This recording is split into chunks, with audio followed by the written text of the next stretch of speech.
Hello, everybody. Welcome to Is This a Ghost? I'm Clayton. You okay? Sorry, like a corn whiskey. It's kind of sweet. And then you end up drinking a little bit too much of it, and you realize, oh no, she packs a wallop. If you're just joining us for the first time, we are recording a double episode tonight, and the first episode was last week. This is the double.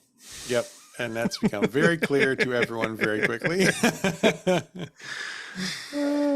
So anyway, welcome to Is This a Ghost? I'm Clayton Smith, and every week I tell a real ghost story from real history to my real problematic friend Patrick Dean, who you knew that I know, but I didn't. You knew that going in. I did. That's true. This is on me. I do think it normally takes you more than one drink of your drink to make you problematic. If you lost your drink, what is happening? What is going on right now? Please stop. Please. No. Okay. I gotta be up the old Mickey. Let's not forget you have to wake up early in the morning to travel to Disney World and work. I have to work tomorrow too. Let's not forget that. I'm sorry. Why are you working tomorrow? I gotta work in the morning. I'm a busy guy, busy things. So doing what? What do you do? Business. Okay. That's what I thought. So anyway, this is going great. This is a classic second recording episode. And so far, no notes. Did we finish the intro? I don't think so. No, you didn't do. I'm sorry. Neither of us did the intro. My bad. Okay, yeah, I did this part. I did Clayton Smith, real history to my real friend Patrick Dean, who is problematic and doesn't take it real seriously. Yeah. What is going on at your house? There's two cannonballs just fighting behind me right now. Did you see there's a big push on our social media, starting with I think the YouTube channel. I think probably Jordan Quattlebaum. I didn't investigate, so don't sue me if it's not. With someone else. Yeah, Jordan, don't sue us. Yeah, but I think it was Jordan Quattlebaum, a dear friend and good friend of the show, who said he wanted a shirt that said "Too Fast, Too Curious," that showed two cats driving in a car from last time we recorded, which is a great idea. We posted that on the Facebook page, and many people are clamoring for this shirt. Your cats are inspiring a lot here. Now, one person, Sam, I think it was on I don't remember which platform it was, but actually it was something that I was also thinking that actually what's even better than two cats or Too Fast, Too Curious, which is what you said on last show, in hindsight, is Two Cats, Too Furious. That's pretty good too. What do you like better? Too Fast, Too Curious, or Two Cats, Too Curious? I mean, they are very fast. You've been around cats, right? They're very fast. Yeah, but they're also cats. So it's hard to tell. Well, this has been not helpful at all. Better make both shirts. That's what I hear. Oh, I do like that. You'll have to buy both. Yeah. Get the whole set. It's just 2 layers in the Photoshop. It's really easy to do. I'm sure Steven can. Super easy to do. And is there a discount if you buy both? No, there's not. Yeah, absolutely not. In fact, we'll charge you shipping twice. But we will ship them once. Oh boy. So anything going on with you since last time? Don't you have a glass? Can you just okay? No, it's fine if you don't. I'm just curious. Usually you have a glass. Down here, I don't. Now you're just like drinking out of a bottle. No, like I don't got much. Like a little commoner. Little. I can put the cap back on if you want. Yeah, thank you. Okay, I'll put Lord the cap back Fauntleroy. on. Yeah, that'd be great. It's gonna be really loud when I take the cap back off, though. No, we need a filter for that. Jeremy, can you make a filter for the sound when Patrick takes the cap off of his corn whiskey? What is in that cup? That's a big cup. That's water. This is water. Okay. All right. Gosh, what else do we need to say before diving into this episode? I don't know. I got a lot of people eating cords next to me. Ooh, that's not. God, they are so fast. It's got to be Too Fast, Too Curious. They are. That was the fastest I've ever seen an animal move, and I have been to the zoo and I have seen cheetahs. Cheetahs are in captivity and Yeah, they're in like real a depressed. So 30 by 30 cage. So. yeah, so you know that is a grain of salt. But that cat was real fast. Okay, well, let's dig in, and we should, for other additional context, this episode is, I'll just tell you, is about a cave called the Lost Dutchman. The cave is called the Lost Dutchman? Yes, it's about a cave. It's called the Lost Dutchman. Well, let's call it that. That's fine. Hard to distinguish. It is the ghost and cave, or one or the other, or both, or neither. Okay. Kind of lazy. Yeah. So, so this is an additional story that I had put together to be a kind of partner story to our live show episode of the Vulture Mine. Oh, okay. Okay. So last week, for listeners, or an hour ago for Patrick, I mentioned how Jen and I were working on coming up with stories for this week's this double recording, and then I realized that I had agreed to doing it in 2 days, and so I said, well, I have another one. So this is something I had put together before for the live show that I was going to use as potentially an additional like secret story just for people who attended, but the Q&A went so long, in a great way. So many Q's.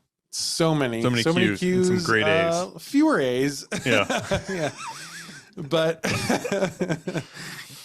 but now we have the story, so we're going to share it with everyone today. So this ties into the Vulture Mine, and that's the only thing you need to know. It was a story that I wrote for that. Are you ready to hear it, Patrick? I am ready to hear about the Flying Dutchman cave. It's not the flying. I want to know because, and that is important to note because we may someday do the Flying Dutchman. So this is the Lost Dutchman. Okay, they're different. Yes, in name, certainly. Now, the Flying Dutchman also gets lost a lot. That's kind of its whole deal. So you don't see, you're like, there it is. Oh, where'd it go? So, but that's for a different story someday. Having said all that, are you ready to hear? I am. Okay. Ooh. Oh, okay. Well, you know what, Jeremy? Leave that sound in. Yeah, definitely. Yeah, don't take that up, buddy. Yeah, we're gonna need to know when Patrick does this. This reminds me so much, Pat, of the time when you and I went on this road trip to San Diego, which I am sure we've talked about in this podcast before. There was a moment that I would bet you remember that we drove through Texas, northern Texas. Oh, yes, absolutely. Whenever you learn how to drink out of a jug. Correct. That's exactly right. Yeah. So we were going through, we stopped at a gas station, I believe. And we went inside, we were paying for gas, and we were just chatting some folks up. And there was a man, he looked like a fucking gold prospector from the 1800s. He looked like the villain from Toy Story 2. That's pretty much who this guy was. That is exactly right. Except dirtier, way dirtier than that. And God, boy, do I not remember how we got into conversation with him. I recall you got in a conversation with him. I don't recall anybody. I was feeling good. Yeah. I was happy to be alive. And we started chatting and about what I do not know, but I did ask him why he had this giant clay jug. And it was like a classic clay jug with like the brown bottom, like tan top, and like the, I don't know. Yeah. And you were like, what a coincidence. My name is Clay Jug. So well, I don't think that's quite how that went. I think that's how it went. Not impossible, but I'm not sure. But he was just carrying with him. I said, is that yours? Because he was in this gas station with it. And why would, I was confused about why he would have brought that into the gas station. Yeah. I mean, you're not going to like bring your own drinks into a gas station. Clay. I don't think I would be in I've never been in the gas station long enough to drink anything out of a gigantic jug. It was probably at least a 2-gallon thing. And he said, well, this is moonshine. And I said, okay, this is Texas. I guess that's what Texas is. And then he continued to shoot. He unprompted, I think at this point, decided to show us how you drink from this jug. Do you want to describe what he taught us? So you stick your finger right through that little hole there, right? Yep. Correct. Not the hole that the Not the no. not the no. one You from the need that top, one the one open. from the side. Yeah. Yeah. The top Yeah. one is open for Yep. for drinking purposes. But Right. yeah, the little handle hole. Then you take that jug, you throw her back over your shoulder, I believe, right? Yep. And you turn your mouth, right? Yeah. To the opening of the jug, and then you just kind of lean her on back. Now, I if you're believe. not watching the YouTube version of this, it's worth checking in, You're at missing least out. for this segment, because Patrick did it perfectly. Let me show The you only how it thing he works. missed is that the me show part you of the how it works, explanation. Okay, go ahead, show us. No. I don't have a handle on mine. YouTube is gonna Yet. cancel us from their platform. But the only thing he's missing is in his description. In Patrick's description here is the man at one point when he put his finger through the hole, he put it over his shoulder, and he said, and then you hold it like a woman. And I remember thinking, I've never in my life hooked a woman with one finger and then thrown her over my shoulder. You're thinking of a jacket. That's what you're thinking of. That's that I've done. That is correct. That is. So we learned a lot about life and about love on that trip, and a lot about living and a little about jug. That's what we learned about right there. A lot about living and a little about jug. Doo-doo-doo. That's the Alan Jackson B-side. Yes, That is, yes. much like last week's B-side. Yeah, it's similar. Gosh, why did we start talking about that story? I don't know. Doesn't matter. Anyway, in 1845, Jacob Waltz arrived in the United States of America. More Jacobs. All the Jacobs. So many Jacobs. Man, So many Jacobs. seems like too many. Oh, we're going to be we're about to be one lighter. So Jacob Waltz arrives in the United States. He spends the next 20 years prospecting all over the country. Now, Jacob Waltz, just as a reminder, he was known as the Dutchman. Okay. Now, he was not he- Dutch. It doesn't sound like it. Do you have a guess as to his nationality? I'm gonna Jacob guess- Waltz? Jacob Wurtz. I'm gonna guess German. No, I'll just take the easy one, the slam Yep, dunk. very German. He was Very super German, the most German. But Deutsch is hard to say. But Okay. Dutch is easy to say. So I instead of see. calling him the Deutschman, they call him the Dutchman. Makes sense. And then In he a just started weird like way, it wearing the really shoes does. and stuff. He started wearing like the wooden shoes and the He started clogging a lot. Yeah. It was, blue pants. and he fucking loved windmills. It was so weird. Perhaps And he's been on my tulips. life. So they call him the Dutchman, even though he's not Dutch. Now, Jacob bounces around from town to town, working different mines until the year 1870 when he lands at Vulture Mine. Oh, crossover. Do you want to give us a short rundown of what you remember of Vulture Mine, Patrick? Boy, it's not much. I am so surprised to learn that. All I remember is there's a glory hole there, and it is glorious. Speaking of That's the all I glory recall. hole, Yes, speaking we of have it, had we had so many people clamoring for glory hole merch. Now, my instinct is to say absolutely not. yeah. But what do you think? And I will tell you, there are a lot of people who claim, a lot of brave anonymous people who claim that they will buy a glory hole shirt of some sort.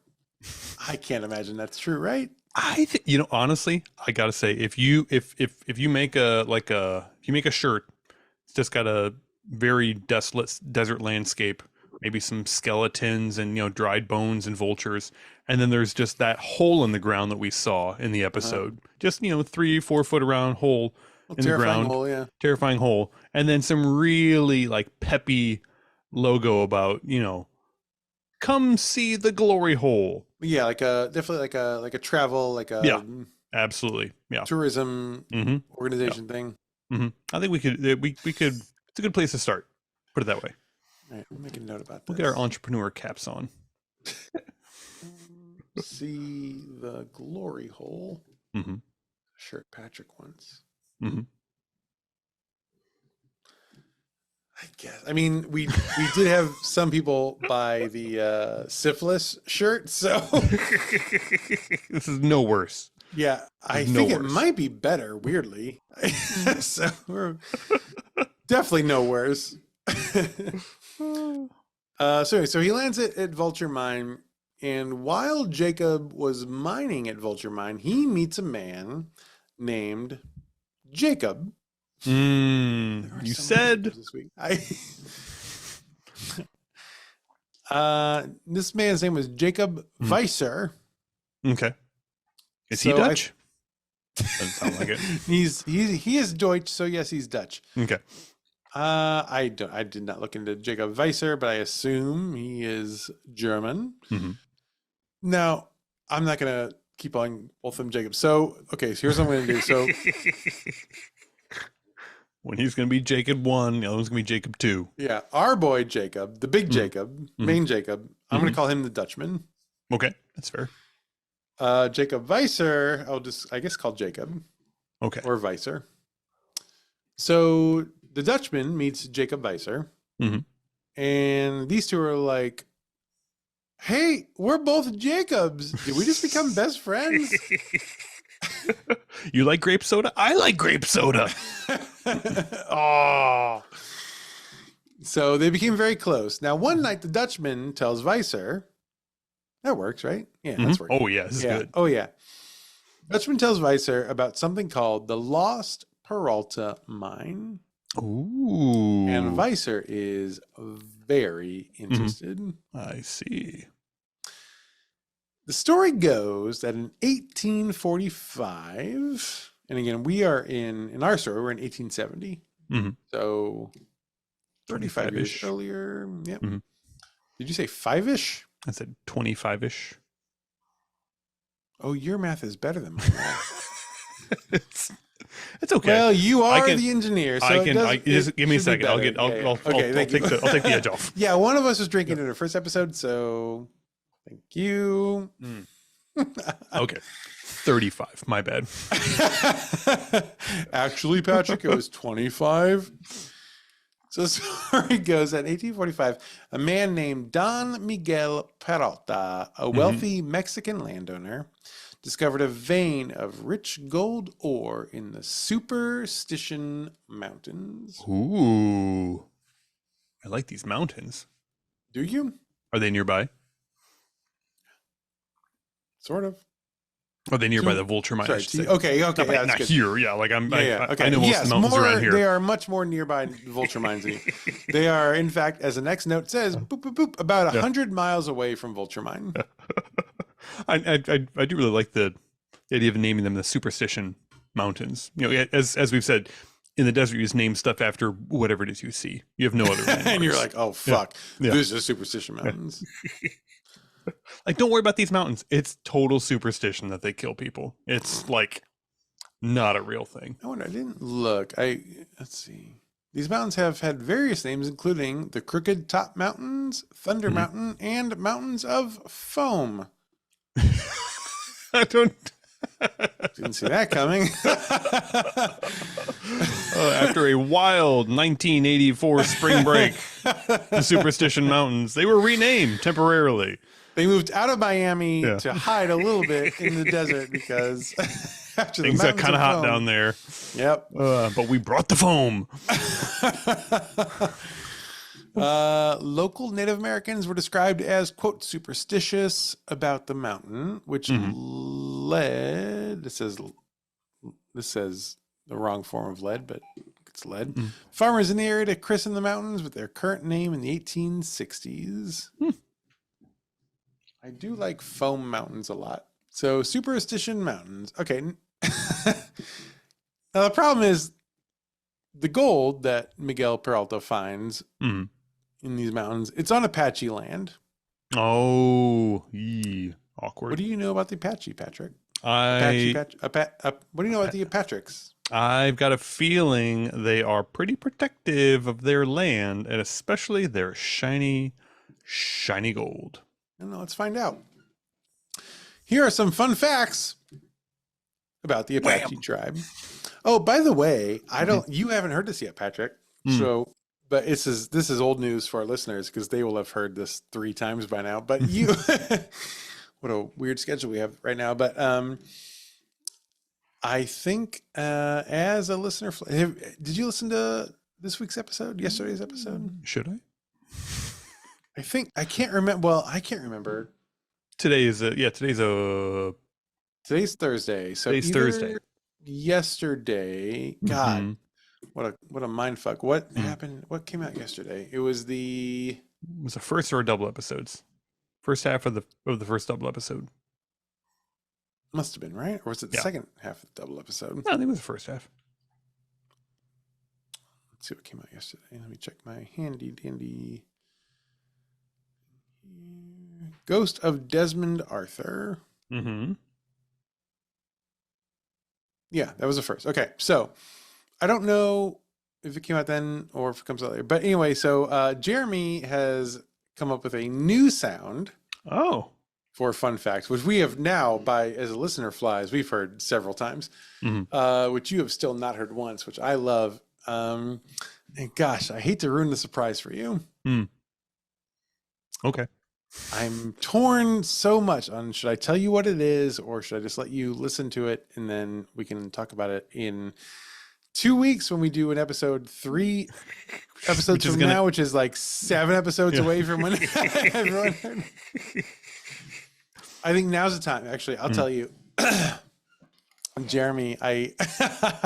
Because he's the one who puts in the fun fact sound, and he has long kind of struggled with the sounds we put in because some of them are very scary. Yes, some of them are very scary, and some of them are legitimately causing drivers in cars to freak out, which feels very problematic, even though those are the best versions of. Also, we're in LLC. Let's not get too far on that. Yeah, I don't want to say we don't make decisions based on that, but it's it's worth noting. So what you will soon learn is that Jeremy has started splicing in for the fun fact. There's a fun fact, and he has started putting in your voice because at one point early on in the fun fact thing. You said wham, and now the new fun fact sound is you saying wham. It's very good, and I like it a lot. It's not scary. Okay. And it also is you, and then sometimes, and because you are so conditioned to be scared of me saying fun fact, what's happened is that I think it's going to be like me saying fun fact, and you going, wait, this is the process. Me, fun fact, sound effect. You saying wham, and then you saying ah, as if you were scared of your own voice. And I can't wait for this all to play out. Anyway, are you okay? I'm. Those cats are too fast. You cannot find them. They have one toy. There's one toy. It's the house with 10 trillion fucking things on the floor. There is one toy that they fight tooth and nail over. It's just like a little piece of fuzz, and one of them will put it in his mouth and growl at the other one. Fast. Yeah. They literally flashed through your screen just now. One of them has the evil toy right now, and so there's gonna be a really nasty. I can hear them hissing at each other right now because of the fucking toy. Furious. They're cats. They're furious. It all makes sense. Two. Let's make $1 million. Gosh, where are we here? Okay, so the gold is on Apache land. So here are some fun facts about the Apache tribe. Number 1, Apache means enemy in Zuni. Okay. So they have a bad rap from the get-go, which bolsters your argument that you don't want to really necessarily fuck with them. Yeah. Number 2, they were one of the first tribes to learn to ride horses. Oh, that's fun. It is fun.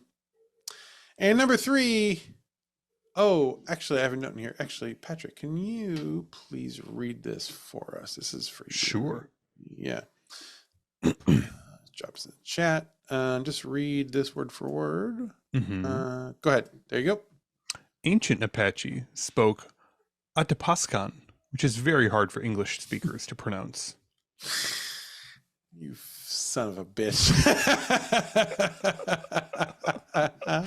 Yeah, about 4 or 5 drinks in me right now. I'll just plow through whatever you put in the chat right now. I'm Patrick Dean. Can you how did you pronounce this again? Atapascan. Is that right? Hmm. Okay, good. Okay, so that did backfire and I am displeased, but okay, so now back when it was Apache land, Spanish conquistadors had tried to mine that gold too. They had found it and they're like, well, we could do this, but the Apaches were like, you fucking assholes. And those conquistadors started mysteriously disappearing. Much like your cats. They are so fat. It's very distracting. They are. I don't even know how to describe. One of them is stuck underneath of a laundry basket, and the other one is fighting him through the laundry basket. How did he get stuck under there? He's been running around the whole time. He jumped into it and did like a Tony Hawk flip, and it's laying on top of him. So, well, it's so cool. It was very cool. I think that's what they're arguing over. That was such a cool move. It was my coolest move. No, it was your coolest move. No, I could do cooler. I don't think you could. It was so cool. Anyway, so the conquistadors are disappearing. Now, the Apaches weren't really actually into the gold. They didn't put a whole lot of value on it. It's just into the game, you know? Yeah. Yeah. But they did not like white people fucking with their shit. Mm-hmm. That's fair. Yes, absolutely. So fast forward then to Don Peralta accidentally finding this gold as a gold ore vein in 1854. And Peralta sets up a small mining operation. And he finds a fuck ton of gold. Oh. So they follow this ore. They're digging, digging, digging. They open up this room. Oh, shit. There's a lot of gold here. So Peralta's going nuts. He starts shipping all this gold back to Mexico. Mm-hmm. He sets up a whole operation, sending it to Mexico. Mm-hmm. Now, the Apaches did not like this very much. Yeah, I can imagine they'll like it probably less by the day at this point. And again, they don't care so much about the gold, but they are like, this is ours, and you are being a real dick about it. Mm-hmm. So eventually the Apaches are like, this guy has to go. Mm-hmm. And they started rounding up a group of warriors to go and put an end to Peralta and his men once and for all. Apache posse. And I cannot imagine there is anyone on Earth who would be like, that's fine, we could take that. Yeah. That is terrifying. Now, Peralta does get wind of this plan. Mm-hmm.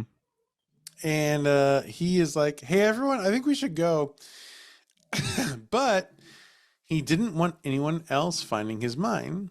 And it's almost like greed is a negative thing. I mean, you're looking around? Something touched my foot. God, two cats, too curious. I don't know. The shirt does sell itself at this point. I think we have to have it. We'll talk to Luna. So Peralta gets wind of this. He's like, we should go. But he doesn't want anyone else finding the mine. So he's like, wait, before we leave, we have to take, quote, elaborate steps to conceal the mine. So they basically tried to cave in the mine. Okay. Makes sense. It does, I guess, except the Apache are like coming for you. Mm-hmm. You're like, wait, we could save our lives, or we could make sure no one else profits from this thing we will never be able to use again. Because we will be dead at the hands of an Apache posse. So in some ways, I think Peralta was ahead of his time in American capitalism. God. So they take their time, they start Mhm. like blocking up the mine, but this was very clearly a mistake because it delays their departure, and the Apaches show up just as they are finally leaving, Mhm. and the Apaches massacre the entire party. Oh. Well. Yeah, it's hard to feel bad. It's real hard to feel bad. Worth noting, people were then finding the remains of the Peralta party for decades. Ooh. So it was a pretty raucous massacre, I Mhm. think. Not how you want to go. You don't want to be found for decades. No, I guess not. But also at the same time, like, I don't. If all of you is found in one Mhm. place at the same time, it's more likely that you died slowly, I think. Okay, maybe. If you're like scattered to the winds, Mhm. it's therefore more likely you got blown up by TNT. Oh, okay. You're not thinking like they took off all your fingers one by one type stuff. Well, that's a good point. It's a big gamble because there is a world here where it's like Yeah. buried in one place, bad. Mhm. Buried in multiple places, good. Buried Mhm. in way multiple Yeah. places, super bad.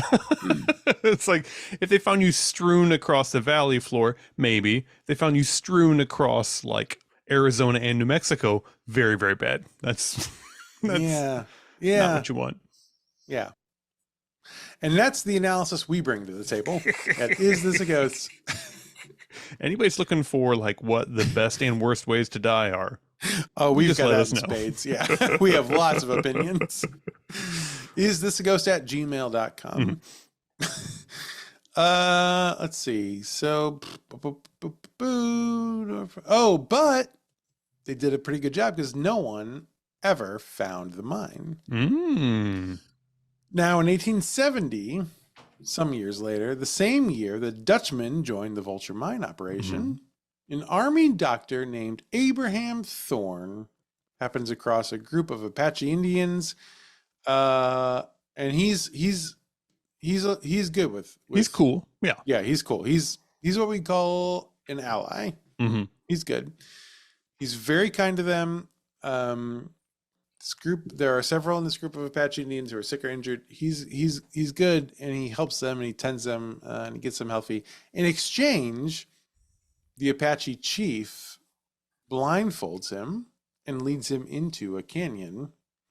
And at the bottom of the canyon, the Apache chief removes the blindfold, and he shows Thorne a pile of gold nuggets.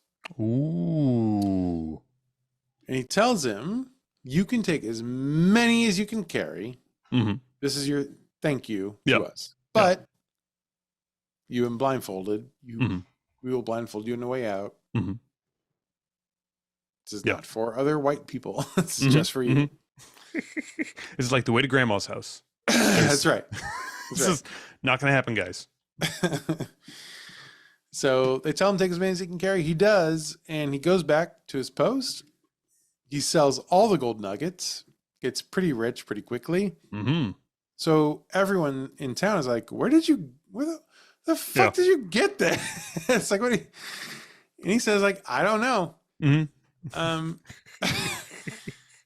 And he tells them, he tells them the story. Like I helped out some Native Americans, and they brought me to a place, but I don't know where it is. Yeah. And this reignites the stories of Peralta's mine. So word spreads quickly, eventually makes it over to Wickenburg, where Vulture Mine is.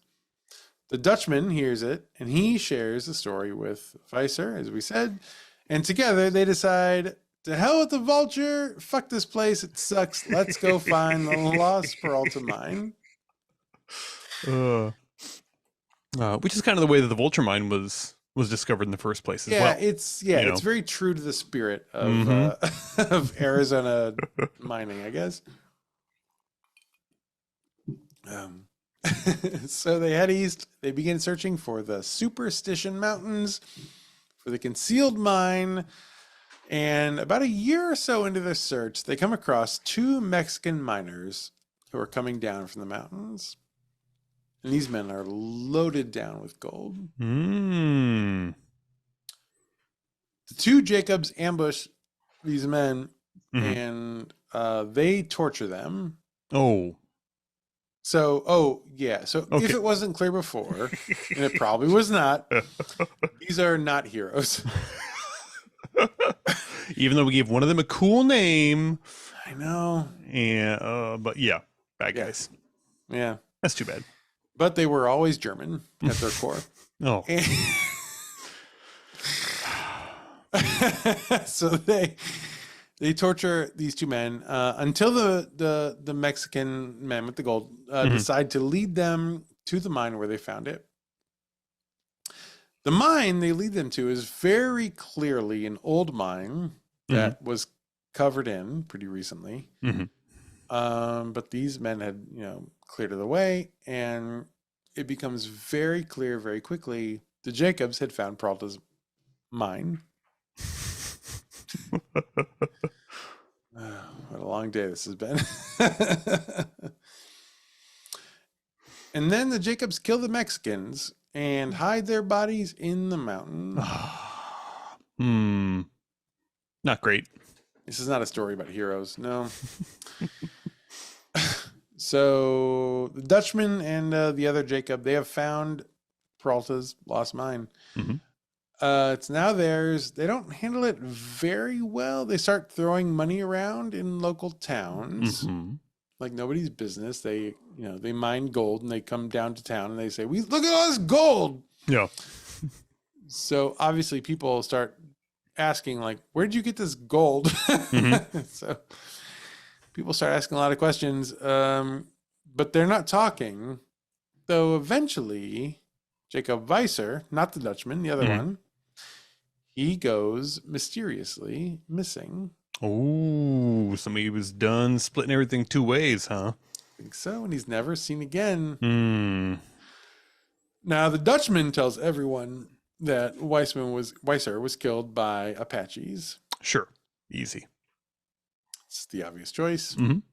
But other people think the Dutchman killed him, which certainly makes sense if he was getting nervous that Weiser might have loose lips. Turns out they sink ships. And mines. But it doesn't rhyme as well, so. Loose lips sink mines. No. Loose lines sink mines?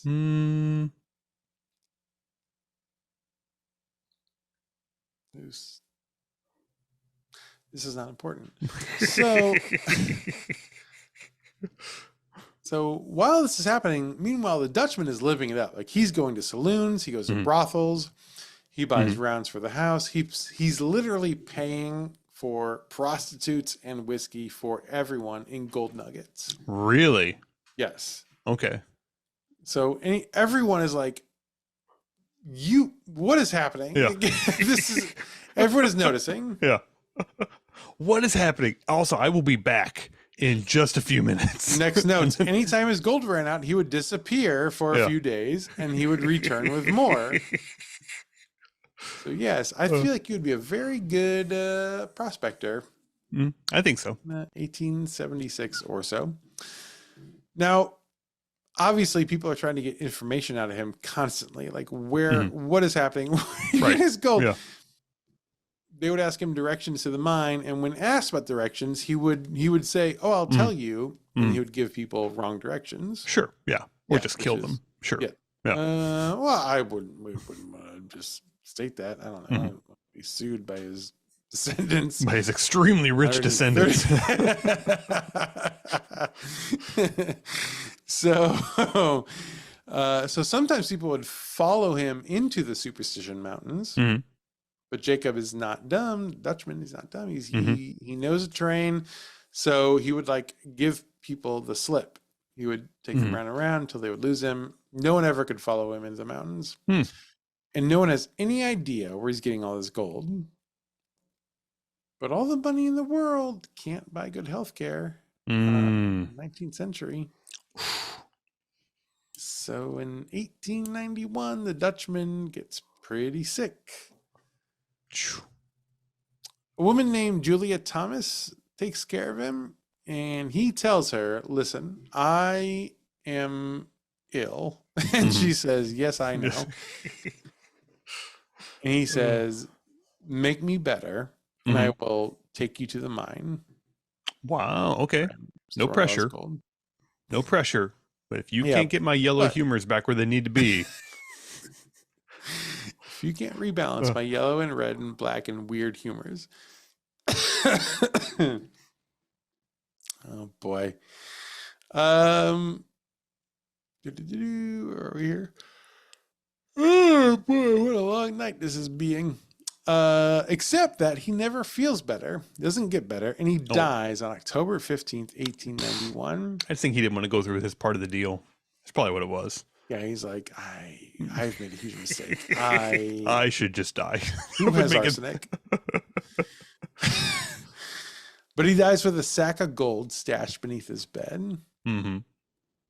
Now, Julia, his nurse, she thinks the Dutchman has given her enough information that she can find the mine. So she launches a few expeditions on her own, never finds it. And to this day, no one has ever found it. The only thing that people seem to agree on is that the mine is probably located close to a rock formation called Weaver's Needle. This is named after Pauline Weaver. Remember Pauline Weaver, Patrick? Oh boy, I do not. We've met a lot of people on this show. I don't know who that is. This one was not too many episodes ago from the live Vulture Mine story. Pauline Weaver, and you made a joke about Pauline being a lady's name, but Pauline was a man's yes, name. I did. Yeah, because it's a lady's name. Okay. Oh, the gender shaming brings it back to you. Interesting. Okay. Right back to the forefront. Back in the front burner. Super into gender shaming. And apparently, and it's funny, before I researched this episode, I had made the note, I think that like Pauline Weaver was a man who seemed to get along with the Native Americans very well, but I made the point that like but a lot of things are named after him. I don't think you get that. Usually not a good sign. Yeah. And now we have this rock with his name, and apparently he had killed a lot of people who were defending this rock, and then carved his name into it. So now it's his. So we're gonna name this rock Bunch of Friends. Bullshit, you will. I'll kill every one of you. This is BFF Needle. Anyway, so the search for the Lost Dutchman's Mine continues, even like literally to this day, to current day, to this day, to today. People are still looking for this mine. It's an incredibly dangerous area. And because of the Apaches. Yeah. Yes. Yeah. Yes. It's a very Indiana Jones, and the bones of the Apaches are still like in every fucking nook and cranny. And if you go in there, they will do blow darts and stuff, I guess, or roll giant circular spherical stones and make you eat monkey brains. And that is the worst part of all of it. Oh God. Of all the Indiana Jones movies, that is the worst. That is the worst. The worst part, the worst thing, brains, snake surprise, snakes. Fuck off. No, thank you. Take my heart out. Yeah. That is less terrible than eating fucking monkey brains for dessert and snake surprise as a fucking appetizer. Anyway. Since the Dutchman's death, over 40 people have disappeared or have been found dead while hunting for the mine. The ghosts of some of those folks and the ghosts of Peralta's men, they all haunt the Superstition Mountains today. So it is very common to see them. It's very common to hear them. They will scream a lot. And if you go to the mountains today looking for the Lost Dutchman's Mine, you will probably see a full body apparition of a man or multiple men in 19th century prospecting gear roaming around the mountain. Anytime they are approached, they disappear into thin air. Ooh. but it does feel worth it because if you find the gold mine, that feels like. It's like a gold mine. I was gonna say that. I thought that's not the right thing to say here, but I'm glad you did it. Yeah, that's a gold mine. It's a gold mine, friends. Should we go prospect here? I mean, you only have to find it once. You know, And how scary can it be? Like, yeah. if here's this is something we come up against a lot here. If the ghost disappears when you get close, it's not a very scary ghost. Yeah. You have power in that dynamic instantly. So if that's what's happening, let's go fucking get rich. Yeah.